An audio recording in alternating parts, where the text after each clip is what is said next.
Hello, I'm Jillian Whiting and I'm here at Mater today with some of the hospital's doctors, nurses and healthcare workers to talk about International Women's Day. The theme for 2023 is innovation and technology. The digital age has delivered unprecedented opportunities for many women to access information, connect with communities and advocate for equality. But it has also further marginalised some of society's most vulnerable women. Race, age, disability, socio-economic status and geographic location all play a role in women's digital empowerment. More than 80% of Mater's workforce is women. That's more than 8,000 doctors, nurses and other healthcare workers across the state. Today I'm joined by 4 Mater women who bring a range of different experiences and perspectives to our conversation. Join us as we discuss the different ways that the digital age is impacting women and healthcare.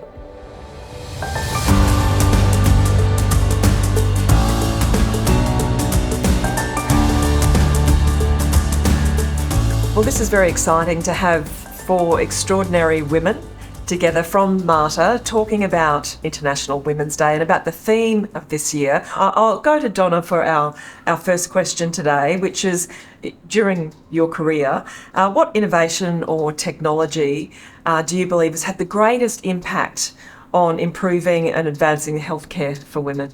Well, Jillian, I think as a woman and with 3 daughters, I think the generational change that the HPV vaccine will bring as far as reducing, if not wiping out, some of those high-risk cancers for women, such as cervical cancer and vaginal cancer. I think that is really going to be a game changer as far as women's health. A proud local innovation as well. Yeah, that's right. Yeah. That's right. Something to definitely be proud of. Yeah. Grace, what would you say? I'd say in the mental health space, there's been an explosion of telehealth and the use of video conferencing, whether that's for staff training, whether that's also for patient consultations. It's been great that people living in rural, remote, regional areas can have access 24/7. Yeah, it's remarkable. Then what would you say? I was actually going to say HPV vaccination as well. You're going to save thousands and thousands of lives. It's more than any surgical technique that I could do as more than any woman, the number of women I'll operate during my lifetime. Caitlin, over to you. In your view, as someone who's young, new into healthcare, how do you think more women could be encouraged to pursue careers in healthcare innovation to ensure that that new and emerging technologies meet the needs of girls and women?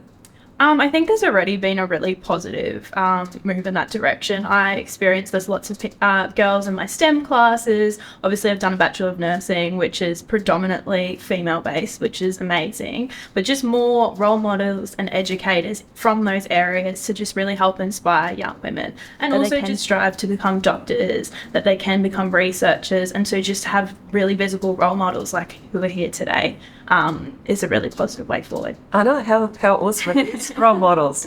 Do you believe, and I'll throw this over to you, Grace, do you believe that the internet and sort of other digital platforms that have evolved so rapidly in the past decade that they've served to help women's understanding of health and well-being, or is it the other way?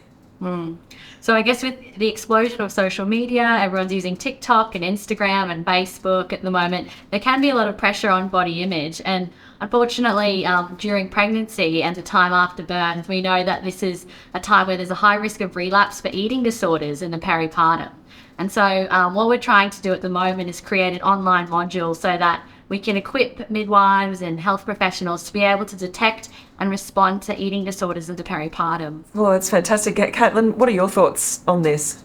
I think it can do both. As Grace mentioned, it can hinder women because you will have issues of body image coming up in social media and things like that. There's also a lot of misinformation online and young women can be really susceptible to that. But I think it's also extremely helpful. One of the things we touched on today is fertility, and people with PCOS, endometriosis and other fertility issues will find there's a huge community online that they can really tap into and feel supported. Donna, what about you and your thoughts on the internet as such? Is it great for healthcare and for women's wellbeing? I think the risk is that we forget that there's a lot of unconnected women out there. So, globally, there's over 1 billion women that still don't have access to digital connectivity. And I think that, for us in healthcare, we have to remember that just because we have these digital platforms, that there are many other barriers, even in Australia, particularly rural, remote, or through low levels of digital literacy, and unfortunately women still fall behind men in that gender divide. Okay, to wrap it up, a question for all of you. Fast forward to the year 2050, you might have to suspend reality for a little moment. So what innovation would you really like to see available to women to improve their health? I think it would be good to be able to treat women with cancer in a fully holistic lens. So when they come to a hospital like the BARDA, it's not just that we're providing surgical care, that we're actually providing a full range of services for quality of life issues that arise after treatment, for mental health issues that arise after treatment, for sexual health, all of those things. That's just an automatic part of accessing the service would be amazing. It would be. 2050 is a long time away, but I'm sure there'll be incredible innovations by then. But what are you hoping to see, Donna? The innovation I'd like to see is just an equal focus, not just on biophysical health, but the social determinants of health, and that we're all doing a lot more in that space by 2050, I would hope. I'd hope so too. Caitlin, finally to you. What's your dream 2050? What would you like to see?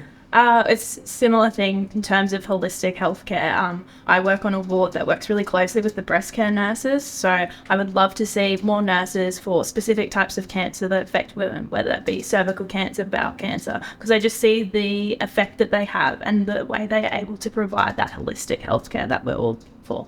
So more of those.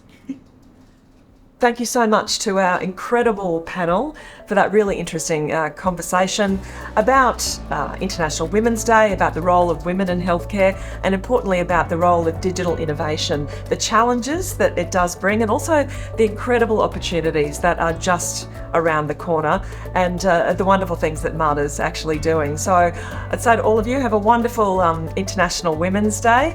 Thanks for having me, and we'll see you next year.